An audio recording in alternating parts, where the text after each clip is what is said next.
Hi, I'm Justin, and this is the Toronto Gamers Board Game Review. Today I'll be reviewing the Oregon Trail card game. The Oregon Trail card game is based on the classic computer game and plays 2 to 6 players.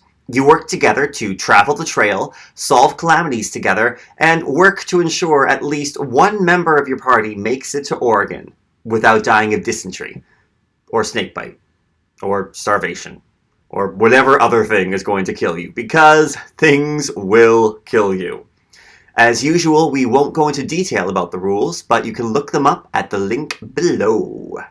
The components in the Oregon Trail card game are of a decent enough quality, nothing remarkable. The artwork is reminiscent of the computer game in all its pixelated glory. There's even a mini whiteboard type component where on one side you write the names of your players and on the other you have tombstones to write their names and a little epitaph when they die. The marker eraser combo that comes with it does seem to work well. One thing I did find odd with the components is that you have to make your own dice in a way. You're given a blank black dice and die, and 6 stickers to put on the sides yourself.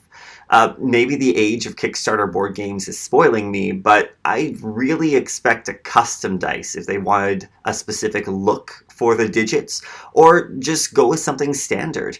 The sticker solution that they proposed is really the worst of both worlds. Other than that, as I said, the components are fine enough. If the theme of the game is the Oregon Trail computer game, the Oregon Trail card game hits it fairly well. The limited graphics, limited actions, and limited enjoyment are all here in spades. If the theme of the game is meant to be actually traveling through the United States as pioneers or frontiersmen, or frontiers people, then the game is lacking. It's not that traveling at that time wouldn't be difficult, but more that how you encounter these difficulties, or calamities as the game calls them, the types of difficulties you encounter, how you can work against them, etc., doesn't really feel immersive. Instead, it feels random and limited.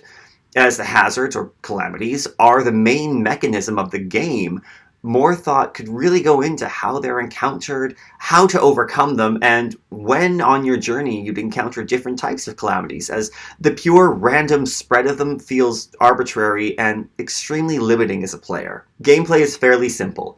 Each player has a handful of trail cards and a handful of supply cards. On your turn, you place a trail card where you'll either do nothing, roll to ford a river, and there are a lot of rivers, or lose a supply, or draw a calamity. You can also visit a town or fort for some supplies, but these are rare. Or if there's a calamity on the board, you can lay a supply card to try and beat it before someone dies. If you can't lay a card, you draw a trail card and do nothing. If you die, you write your name on a tombstone. You'll have to get through laying about 50 trail cards, which again have only 3 real options of do nothing, roll a dice to ford a river or lose a supply, or get a calamity. That's the game. The calamities are all beaten the same way, by playing a specific type of supply card. Some just kill you with no chance to respond. Even the dice rolls are all the exact same dice roll for the exact same reason, no matter how many times it comes up. You have very limited choice in what you can do, and as supply cards don't come up often at all, you're quickly eliminated from the game with nothing to do but wait until the rest of the players die along the way to Oregon. If you can't tell already, I really did not enjoy the Oregon Trail card game. You're stuck with very limited and repetitive options, arbitrary player elimination, and no sense of accomplishment when you do get to make a rare good decision or positive contribution to the journey. While it could have been a wonderful opportunity to be inspired by the computer game and create a deeper card game about the trials of traveling cross-country in pioneer days with some fun references to the computer game, it's just not.